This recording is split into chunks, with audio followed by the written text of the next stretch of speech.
with me. But those were your words, so I'm asking. I don't know. I mean, all I can say is I read where she was not black, that she put out, and I'll say that. And then I read that she was black, and that's okay. Either one was okay with me. That's up to her.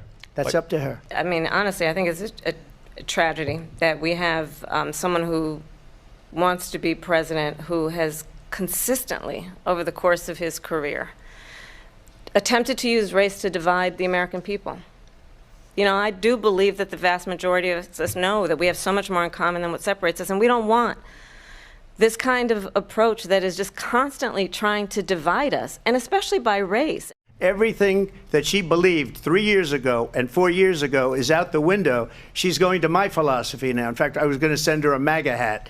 She's gone to my philosophy. But if she ever got elected, she'd change it. And it will be the end of our country. She's a Marxist. Everybody knows she's a Marxist. Her father's a Marxist professor in economics, and he taught her well. She gave up at least 12 and probably 14 or 15 different policies. Like, she was big on defund the police. In Minnesota, she went out, wait a minute, I'm talking now, if you don't mind, please. Does that sound familiar?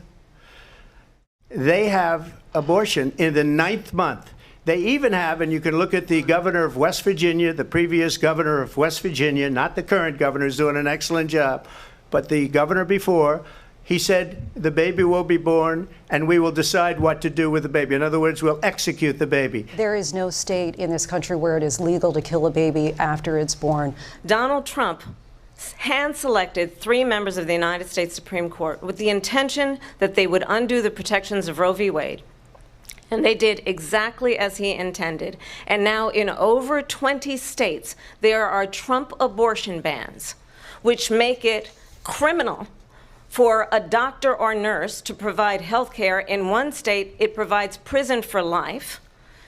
Trump abortion bans that make no exception even for rape and incest, which understand what that means.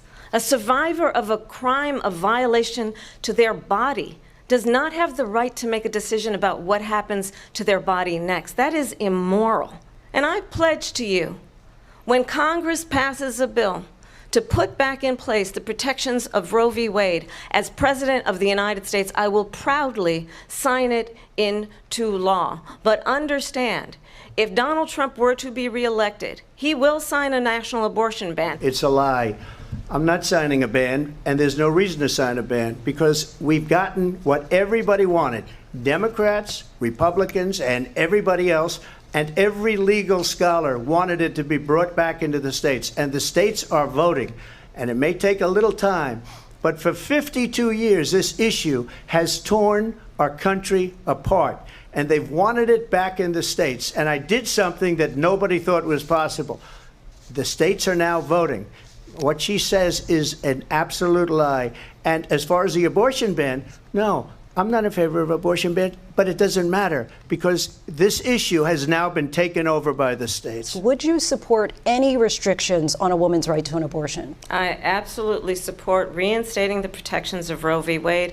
And as you rightly mentioned, nowhere in America is a woman carrying a pregnancy to term and asking for an abortion. That is not happening. It's insulting to the women of America. What we will do is we're looking at different plans. If we can come up with a plan that's going to cost our people, our population, less money and be better health care than Obamacare, then I would absolutely do it. But until then, I'd run it as good as it can be run. So just a yes or no, you still do not have a plan? I have concepts of a plan. I'm not president right now. But if we come up with something, I would only change it if we come up with something that's better and less expensive. And there are concepts and options we have to do that. And you'll be hearing about it in the not too distant future. I'm going to actually do something really unusual, and I'm going to invite you to attend one of Donald Trump's rallies, because it's a really interesting thing to watch. You will see during the course of his rallies, he talks about fictional characters like Hannibal Lecter. He will talk about windmills cause cancer. And what you will also notice is that people start leaving his rallies early out of exhaustion and boredom. And I will tell you, the one thing you will not hear him talk about is you. You will not hear him talk about your needs, your dreams, and your desires. And I'll tell you, I believe you deserve a president who actually puts you first, and I pledge to you that I will. We have the biggest rallies, the most incredible rallies in the history of politics. That's because people want to take their country back. Our country is being lost. We're a failing nation. In Springfield, they're eating the dogs, the people that came in. They're eating the cats. They're eating the pets of the people that live there. And this is what's happening in our country, and it's a shame.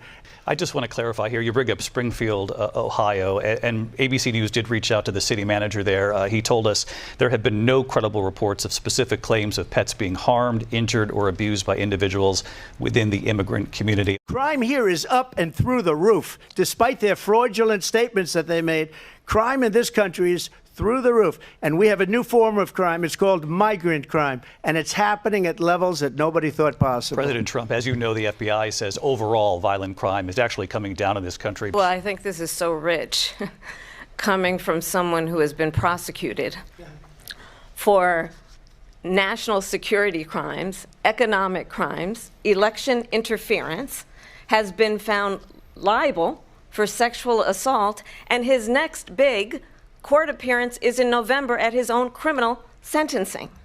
Understand, this is someone who has openly said he would terminate, I'm quoting, terminate the Constitution of the United States, that he would weaponize the Department of Justice against his political enemies. This is the one that weaponized, not me. She weaponized. I probably took a bullet to the head because of the things that they say about me. They talk about democracy. I'm a threat to democracy. They're the threat to democracy. In the past couple of weeks leading up to this debate, you have said, quote, you lost by a whisker, that you, quote, didn't quite make it, that you came up a little bit short. I said that? Are you now acknowledging that you lost in 2020? No, I don't acknowledge that at all. But I you said did that say sarcastically. That. You know that. It was said, oh, we lost by a whisker. That was said sarcastically. Vice President Harris, you heard the president there tonight. He said he didn't say that he lost by a whisker. So he still believes he did not lose the election that was won by President Biden and yourself. But I do want to ask you about something that's come up in the last couple of days. This was a post from President Trump about this upcoming election.